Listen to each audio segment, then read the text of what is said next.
The Chairman House Committee on Electoral Matters, Honorable Prince Adebayo Balogun, has called for measures to strengthen Nigeria's electronic accreditation system for elections. Honorable Balogun made the call at the Situation Room Advocacy Meeting on the criteria for appointments into Independent National Electoral Commission and the credibility threshold for the 2027 general elections held in Abuja.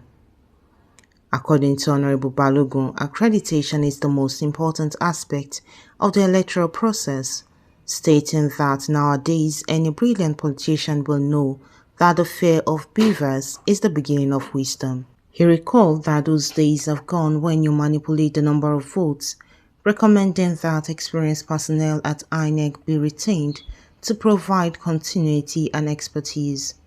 He also suggested that INEC chairman be appointed from existing commissioners who have already understand the system and its challenges. The convener Situation Room, Mr. Yunus Ayahu, said the meeting aimed to look beyond the constitution and recommend the qualities of criteria for the appointment of INEC chairman. Executive Director of the Center for Information Technology and Development, Mr. Yunus Ayahu, emphasized the importance of workable recommendations.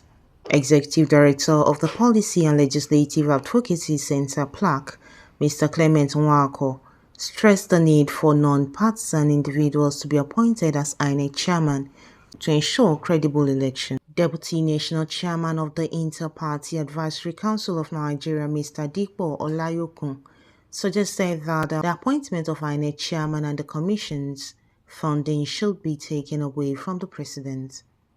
Political counsellor at the British High Commission, Mr. Tom Bogg, pledged support for Nigeria's electoral process, emphasizing the importance of protecting citizens' rights to free and fair elections. Presently raising about partisanship of the Electoral Commission, that there should be enough time for us to scrutinize how this happens. I understand the senator in the Senate, the chairman of the committee, is not in the country, otherwise he would have been here today.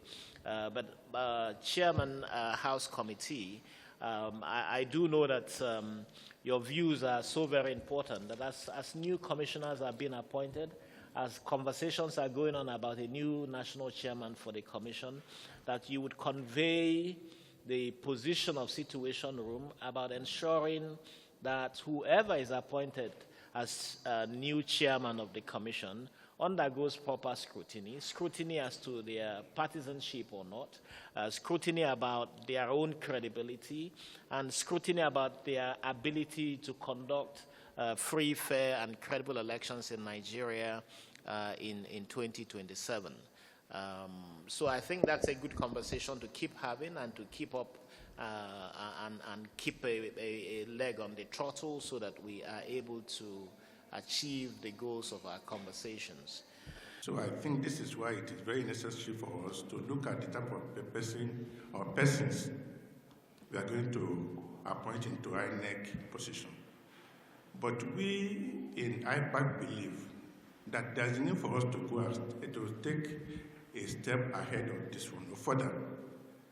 Because no matter the type of person you appoint into INEC, we believe that with the power to appoint into INEC is still residing with the president, it might be difficult to get the type of elections that we desire in this country. Maybe this is why there's a need for us to revisit the report of the Justice Ways Committee that has to do with the appointment of people into INEC. I think as the National Assembly members are taking a look into the Constitution, maybe there's an aspect that they should look at critically. The appointment of people into INEC, maybe that power should be completely taken away from the president. It's a common saying that he who pays the piper dictates the tune. And not only that, I think INEC should be taken completely out of the powers of the purview of the president in terms of funding and other things. So I think that, like I said, this gathering is timely. I hope that at the end of the day, whatever comes out as our recommendation will be used judiciously, both at the National Assembly and also people that are going into INEC. Because the informed by our patriotic zeal to consolidate democracy in Nigeria. It is our hope that the outcome of this meeting would further strengthen our electoral processes and assured Nigerians that we are on the march to a future of credible elections, and that they will remain resolute in our pushing further the frontiers of democratization through ensuring that our elections are based on the clear principles that ensure the votes of the citizens actually count.